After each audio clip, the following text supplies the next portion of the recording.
On May 8th, the University of Central Florida campus became the site of a high-stakes collision between corporate optimism and student reality. Thousands of graduates from the College of Arts and Humanities were gathered here for their commencement ceremony. For these students, the ceremony is overshadowed by a remarkably difficult job market and the weight of significant personal debt. Their entry into the workforce is marked by a deep-seated anxiety about their financial survival. The university invited Gloria Caulfield, a Pride Equity executive, to address the crowd. She opened her speech with a tribute to Jeff Bezos, praising his business trajectory and his personal pursuit of spaceflight. But the atmosphere shifted when Caulfield told this audience of humanities majors that artificial intelligence is the, quote, next industrial revolution. A deafening wall of boos immediately drowned out the rest of her sentence. This wasn't a polite disagreement. The reaction was a visceral rejection of the tech elite's narrative, delivered by the very people that narrative claims to benefit. Caulfield seemed genuinely startled. She looked at the crowd and asked what had happened, before characterizing the backlash as a, quote, bipolar topic. Caulfield's career is spent managing wealth and strategic partnerships for the Tavistock Group, a private investment firm based in the Bahamas. She operates within Lake Nona, a vision-planned, affluent community in Florida. From inside a corporate bubble, artificial intelligence is viewed as a triumph of efficiency, a tool to optimize output and satisfy stakeholders. It is a perspective built on spreadsheets and quarterly growth projections. This insulated financial reality makes it nearly impossible for an executive to understand why a room full of young workers views that same efficiency as a direct threat to their livelihoods. This chart visualizes the tech labor market.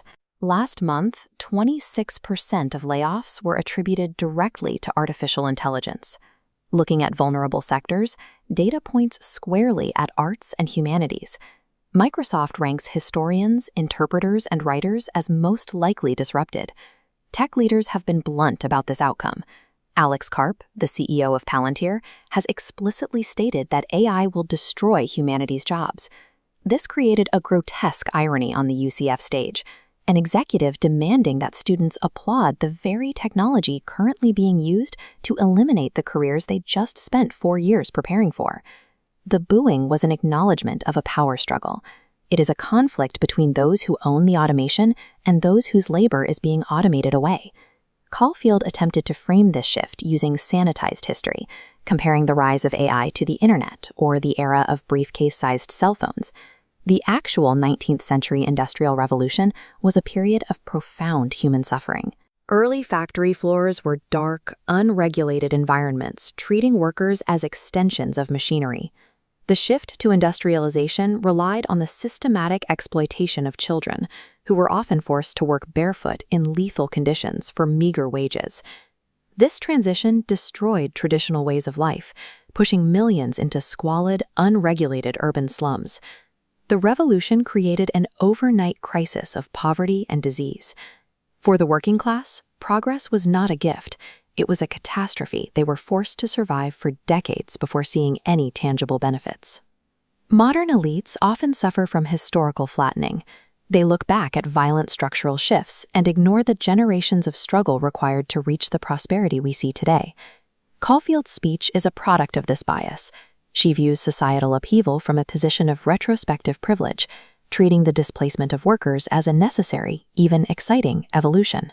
There is a harsh reality in the history of automation. In the original Industrial Revolution arrived, working horses were not promoted to tractor drivers. They simply became obsolete. The graduates at UCF are facing a similar paradigm. The analogy suggests a future where their skills are not augmented, but rendered unnecessary by the tools the ownership class is currently building. The boos signal a refusal to accept a transition that prioritizes corporate growth over the survival of the people performing the work. The tech industry relies on the myth that the free market will eventually sort everything out, and that technology is inherently beneficial to everyone. But the eventual benefits of the first industrial revolution were not a natural byproduct of the market. They were extracted through the efforts of militant, organized labor movements. Unions had to fight and bleed for every protection we have today, from child labor laws and wage regulations to basic safety standards and workplace dignity. If AI is truly the next industrial revolution, This generation's quality of life won't be determined by the technology itself.